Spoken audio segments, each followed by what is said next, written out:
رہا یہ مسئلہ کہ مزدور کرے کیا, وہ روزہ رکھ کے کیسے مزدوری کرے؟ دن میں مزدوری چھوڑ دے. وہ میں نے ایسے مزدور دیکھے ہیں جو رمضان میں دن کے اندر مزدوری نہیں کرتے.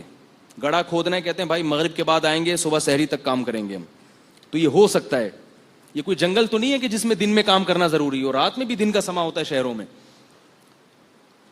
اور اگر آپ کی ترتیب ایسی ہے, کسی فیکٹری میں جاب کر رہے ہیں کہ واقعی دن ہی میں رکھنا, آپ دن ہی میں جاب کرنا, دن ہی میں مزدوری ضروری ہے, تو بھی آپ کو رکھنا پڑے گا, چاہے آپ کو جاب سے نکال دیا جائے. میں نے بتایا نا, شریعت کے حکام میں جتنی آسانی اللہ نے دے دی اتنی ہے, اپنی طرف سے اس میں آسانی کی مزید اجازت نہیں ہے. جاب چھوڑنا پڑے آپ کو, چھوڑنی پڑے گی.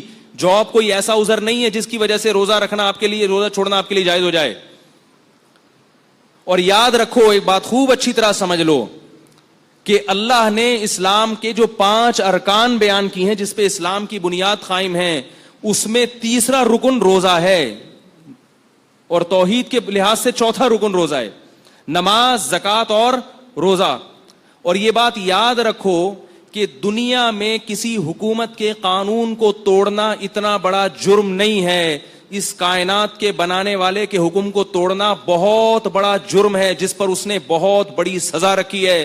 وہ لوگ احمق اور بیوقوف ہیں, وہ قرآن اور سنت کے مزاج سے اور اللہ تعالیٰ کے حکام سے ناواقف ہیں, جو یہ کہتے ہیں کہ ہم چونکہ روزہ رکھنے کے بہت مشقت میں مبتلا ہو جاتے ہیں, اللہ بہت غفور الرحیم ہے, معاف کرنے والا ہے, دسمبر میں رکھ لیں گے.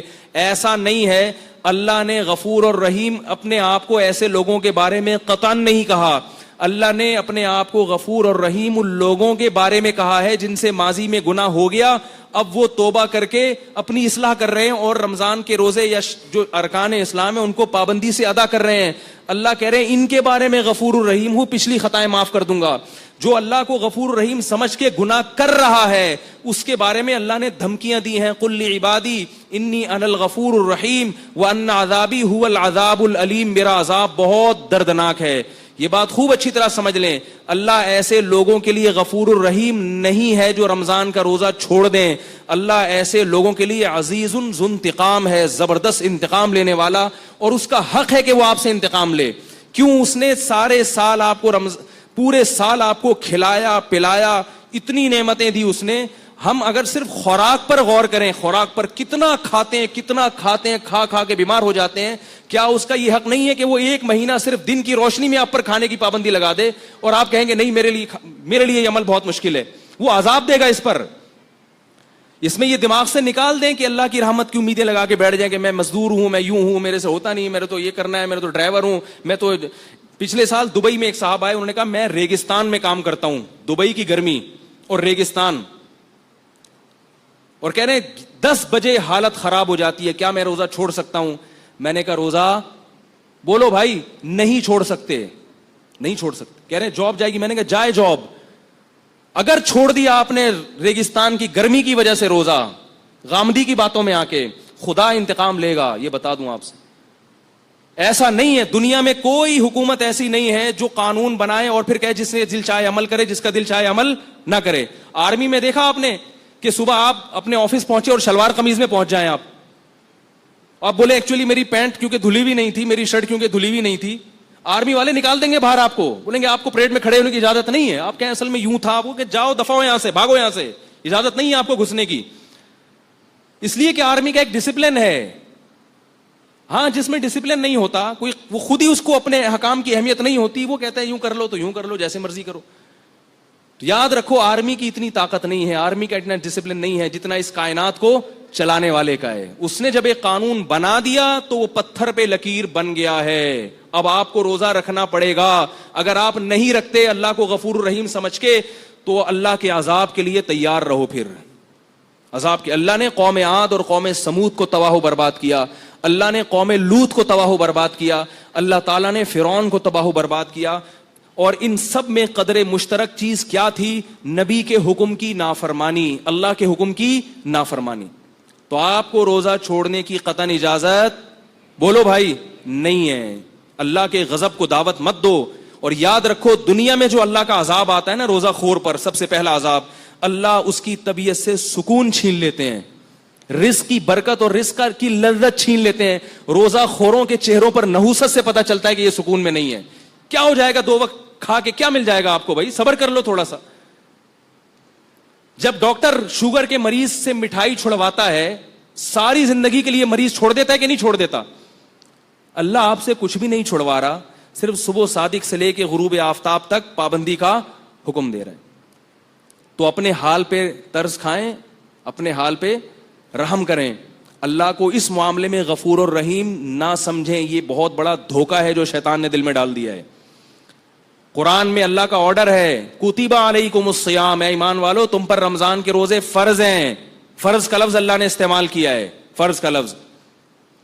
اور یہ بھی فرمایا ان الذین یکسبون الاثم, جو اللہ کے حکم کو پورا نہیں کر رہے, سیجزون بما کانوا یقترفون, عن قریب سزا ملنے والی ہے. یہ نہیں کہا کہ جو اللہ کے حکم پورا نہیں کر رہے کوئی بات نہیں, اللہ غفور رحیم ہے, چاہوں گا معاف کر دوں گا, چاہوں گا سزا دوں گا, جیسے مرضی کرو. اللہ نے دھمکی کا لفظ استعمال کیا ہے, سیجزون, دیر نہیں ہے, دیر نہیں ہے, عن قریب سزا ملنے والی ہے. اور افسوس اس پر ہے کہ آج روزہ کھایا بھی جا رہا ہے اور کھلے عام کھایا جا رہا ہے. اور یہ بیوقوف سمجھتا ہے کہ مجھ پر چونکہ اللہ کا عذاب نہیں آ رہا, مجھ پر چونکہ اللہ کا عذاب نہیں آ رہا لہذا اگلے سال بھی کھاؤں گا. تو میرے بھائی لوط علیہ السلام کی قوم پر بھی اللہ کا عذاب اس وقت نہیں آیا جب لوط علیہ السلام اس قوم کو سمجھا رہے تھے. قوم عاد پر بھی اس وقت اللہ کا عذاب نہیں آیا جب قوم عاد کو ان کے نبی سمجھا رہے تھے. سنستدرجهم من حيث لا يعلمون, اللہ فرماتے ہیں ہم ان نافرمانوں کو ایسے ڈھیل دیں گے کہ ان کو پتہ بھی نہیں چلے گا. اللہ کی عادت ہے کہ جب کوئی اللہ کی نافرمانی کرتا ہے, عادت یہ ہے, اور اس پہ اکڑتا بھی ہے, تو اللہ اس کو ڈھیل دیتے ہیں, اس کے لیے نافرمانی کے دروازے مزید کھول دیتے ہیں کہ کر لے, جی بھر کے کر لے, جہنم میں نے تیرے لیے تیار کر کے رکھی ہے, تو جی بھر کے کر لے, یہ حسرت نہ رہے کہ میں نے نہیں کی. تو دنیا میں بھی اللہ کا عذاب آتا ہے, تبھی آپ دیکھیں سکون ختم ہو گیا زندگیوں سے, کھا کھا کے مستنڈے بن گئے ہیں, بریک ہی نہیں ہے, منہ کو لگام ہی نہیں ہے. ایک چھوٹی سی بات بتا کے بیان ختم کرتا ہوں. ایک بہت ہی کھاؤ پیو والا آدمی کسی کمپنی میں گیا, مینیجر بننا تھا. تو ایک شخص نے اس سے کہا تمہیں اپنے منہ پہ کنٹرول نہیں ہے, تم امپلائیز پہ کنٹرول کیسے کرو گے؟ تو یاد رکھو جس آدمی کو اپنے منہ پہ کنٹرول نہیں ہے نا, ہر وقت بکریوں کی طرح کھاتا رہتا ہے, وہ دنیا میں کوئی بھی کام نہیں کر سکتا. تو چھوڑ دو اللہ کی خاطر. لوگ یہ کہتے ہیں ہم سے پڑھائی نہیں ہو رہی, بوریت ہو رہی, سوتے ہوئے گزار دو, کوئی مسئلہ نہیں ہے, کھانے کی اجازت نہیں ہے. ہاں رمضان کو کوشش کریں کارآمد بنائیں, نہیں سوئیں, لیکن اگر کچھ بھی نہیں ہو رہا تو بھائی یہ جو بھوکے پیاسے رہ گئے نا آپ صبح صادق سے لے کے غروب آفتاب تک, تو سمجھ لو بہت کچھ ہو رہا ہے آپ سے. یہ غلط ہے کہ یہ وسوسہ ہے کہ روزہ رکھنے والا, روزہ چھوڑنے والا تو صبح سے لے کے مغرب تک اتنی ایکٹیویٹیز کر لیتا ہے, اتنے کام کر لیتا ہے, اور میں تو پڑا رہتا ہوں, کچھ بھی نہیں ہوتا. اس نے کچھ نہیں کیا, آپ نے بہت کچھ کر لیا. جب دل چاہ رہا ہو کھانے پینے کا اس وقت کھانا پینا چھوڑ دینا یہ بہت بڑا کام ہے, کیونکہ ہم یہ کس کے لیے چھوڑ رہے ہیں؟ اللہ کے لیے چھوڑ رہے ہیں. تو اس پر اللہ کی طرف سے خوشخبریاں بھی ہیں, اور رمضان کا روزہ چھوڑنے پر اللہ کی طرف سے عذاب بھی ہے. اس میں اللہ کو غفور الرحیم سمجھنے کی چندہ ضرورت نہیں ہے. عذاب ہے اس پر, وعیدیں ہیں, رحمتیں نہیں ہیں. اللہ تعالیٰ مجھے بھی اس حکم کی پابندی کی توفیق عطا فرمائے اور آپ حضرات کو بھی. وما علینا الا البلاغ.